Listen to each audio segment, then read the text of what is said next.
Okay, Hugo Read, this week for our nonfiction book, we have What Do You Do When Something Wants to Eat You? Let's see. This is by Steve Jenkins. He writes a lot of good nonfiction books. So if something's going to eat you, are you the predator or are you the prey? You're the prey. The predator is the one that eats the other animals, right? Let's see what happens. Show you the big pictures. Most animals face the constant danger of being eaten by other animals. This book shows a few of the ways they tried to avoid this fate. When an octopus is threatened, look, here's a bigger fish coming to get it. It squirts a thick cloud of black ink into the water, confusing its attacker. So see? Plus it would kind of cover so they couldn't see it so well and it gets away. So it squirts black ink in there. Let's see what this one is. When a bombardier beetle defends itself, so that's what that is. Looks like a rat or a mouse is wanting to eat the beetle. Oh my, look what it's doing. By shooting a mixture of chemicals from its rear end into the face of an attacker, it can shoot up to 500 times in 1 second. So if it shoots something on you, you're just gonna leave it alone, don't you think? Here's another one. When a puffer fish is in danger, you might know this one because you might have seen some puffer fish. So here's a bigger fish that's trying to get it. Whoa, look what that puffer fish does. It looks a lot different in that picture, doesn't it? It takes in water and swells up like a prickly balloon, making itself almost impossible to swallow. I don't think I'd want to swallow that, would you? This glass snake is really a lizard without legs. When it's grabbed by the tail, what happens to lizards if you grab their tails? I bet you know. Its tail breaks into many small wiggling pieces.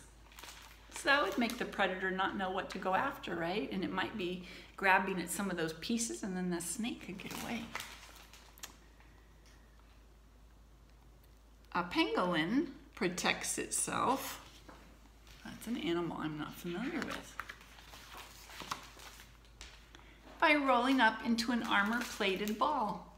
So it can't really hurt it because it can't get to. Usually animals and people, our heads and our bellies are what we try to protect if something's attacking us. And that's what it's doing.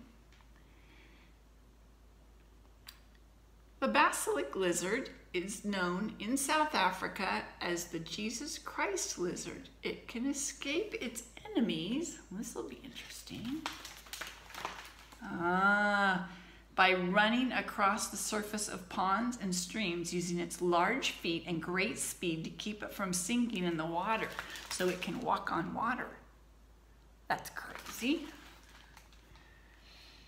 When it feels threatened, the hog-nosed snake, that's pretty threatening. They have a bear coming at you. Rolls into a ball and sticks out its tongue and plays dead. This is good defense because many predators prefer to kill their own food. So if it already looks like it's dead, it'll leave it alone because they want live food. The brightly colored clownfish escapes danger by hiding in the poisonous tentacles of the sea anemone. The clownfish is immune to the poison, but any predator who follows is badly stung or killed. So all these little tentacles are part of the sea anemone. They don't bother the clownfish, but they bother most of the other fish and creatures in the ocean.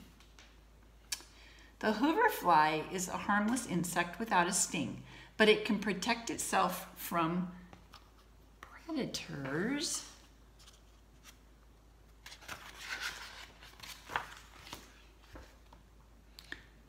by mimicking the appearance of a wasp.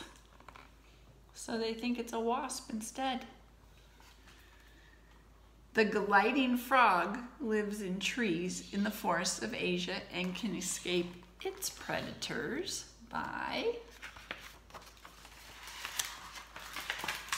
using its large webbed feet to glide as far as 50 feet to reach another tree. Wow, that's a long ways.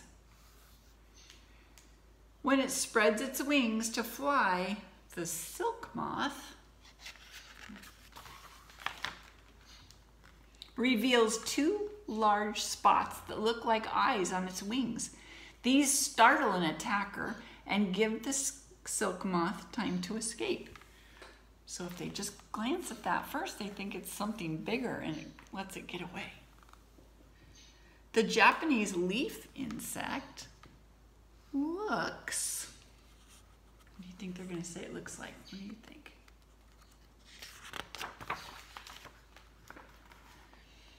Almost like a real leaf. This makes it very difficult for its predators to see. So they're not going to attack a leaf, right? That wouldn't give them any protein. The flying fish escapes danger by, I think we can guess this one. What do you think? Leaping from the water, spreading its wing-like fins, and gliding as far as 1,000 feet. The blue-tongued skink startles its attackers. Oh my. By sticking out its large, bright blue tongue and wiggling it from side to side. Ooh. Just think if you and I had a blue tongue, we could stick out and wiggle. The last page is, what would you do if something wanted to eat you? Which might happen, right? Probably not, but if you were ever out in nature or out in the forest, you have to be careful of the big animals, don't you?